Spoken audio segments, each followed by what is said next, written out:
naawa ko dun sa ano, sa bata. Sana maging okay naman siya. Tumawag lang kasi dun sa amin sa barangay na hindi daw, may bata daw na hindi daw makahinga. Hindi ko pa alam kung anong dahilan. So pagdasal natin na sana maging okay siya. Ano mo kayo napabayaan yun? Kaya nga. Napabayaan yun? Napabayaan talaga. Yung kasi ilang araw nang inuubo. Natutulog. Hindi nila pina-check up. Natutulog, sobrang init. Dahil sa... Kala nila tulog lang. Oo. Oo. Nakita daw nila hindi na gumagalaw. Tapos tinakbo na nila sa ano. Sabi ng kapitbahay, "Halika na, dalhin na natin." Matagal na yung sa ubo niya. Oo, hindi pina-check up. Ilang araw na daw. Yung lapit ng center, di ba? Tapos pagdating doon sa doon sa center. Yung pagka yung diba, yung tumakbo ko, Oo. dahil yung ambulansya, kasi pinano ko muna doon abang ko na doon baka maano ng doktora doon, di ba? Oo.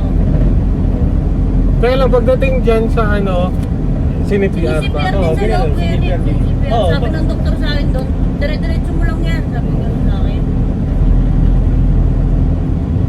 Kala ko lang matanda. Bata pala. Baby. Kaya pinano ko 1 year old lang yun? Sige, diretso mo muna doon. Tawagin ko driver. Sabi ko, nandun na isa Ito tapos lang namin kumain eh. Kumain ka na? No. Doon ako kumain sa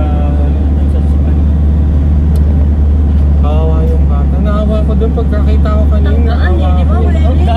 daan, parang walang lambot pa.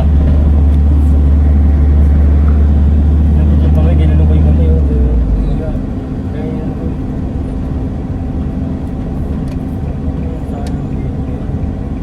Sabi ko, nasan pa yung nanay nito? Wala. Ano yung babae? Oo. Stephanie. Babae. Ah, babae yung bata. Kasi nakita Kala ko lalaki. Kala ko lalaki. Parang nakita ko yung yung katawan niya, parang maliit. Tsaka yung putis naman. niya, puti Oo, puti ng bata. Puti. Maiksi yung buhok, di ba? Isay. Naawa ko doon sa bata. Habang sinisipr ko nga, gusto ko nang bumuga siya eh. Para kaya ako yung napapaano eh. Ah. Oh, pagbaba ni Joanne dyan, hingal na hingal si Joanne. Hindi alam ng lola. Gusto pala ilang araw. Pinabayaan talaga yun. Ilang araw naman. So sabi ng doktor, tutubo, antayin daw. Sabi ng doktor, pagkatapos sila kaya CPR. Oo. Sabi, "Ma'am, ayaw na po talagang tumabot ng puso. Eh, pag sinipr po natin ang sinipr yan, matutulog na yung yan. Wawa naman mo yung bata." Yun na, nag-iyakan na silang dalawa.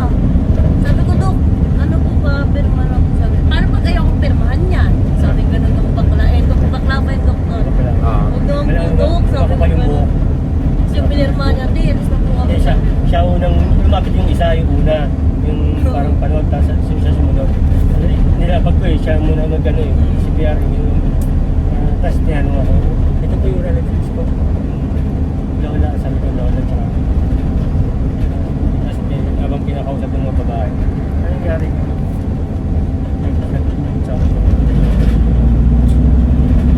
Sabi pa nung kapitbahay, "Bakit ka pumayag na tubuhan? Magagalit nito si ano eh." Pumayag. Sabi ko, iiyakan na silang dalawa. Taranta na nun, siyempre, yung taranta. Grabe, 1 year old, tutubuan. Ganun talaga pag pinabayaan. Ubo lang yun. Talaga yun. Oo, Ay, ano ka ba? Kahit ubo yan. Hindi, Kasi pneumonia, pulmonya, di Hindi, ba? nag-umpisa lang sa ubo. Ilang araw Ay, na ay, daw. ilang talagang araw?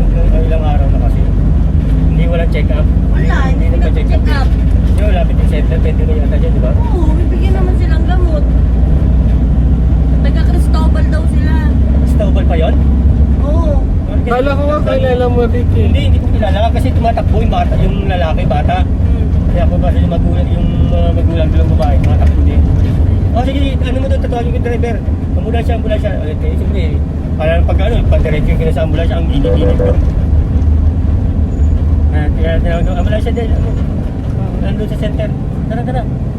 Ayun ako muna. Nandun sa center, dali na natin. Kasi wala na, laylay na yung kamay. Yung pinambuhat ng bata, laylay na yung kamay. Ano yung kulay?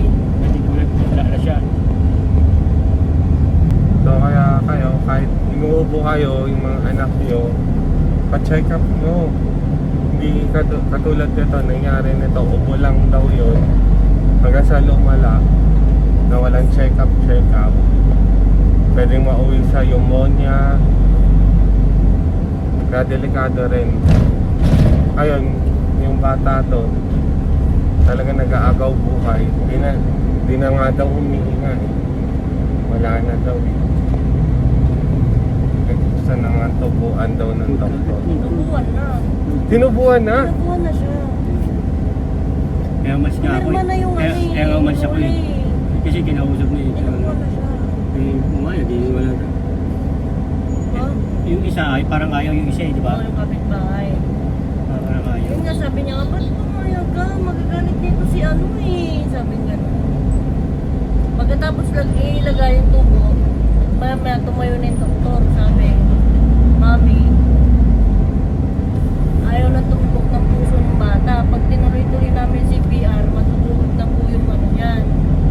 Sabi nga, nag-iyakan na silang dalawa.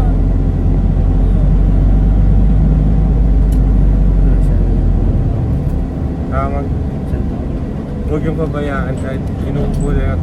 Sasabihin nyo na inuubo lang yan. Delikado. Lalo na pag Cristobal ko eh.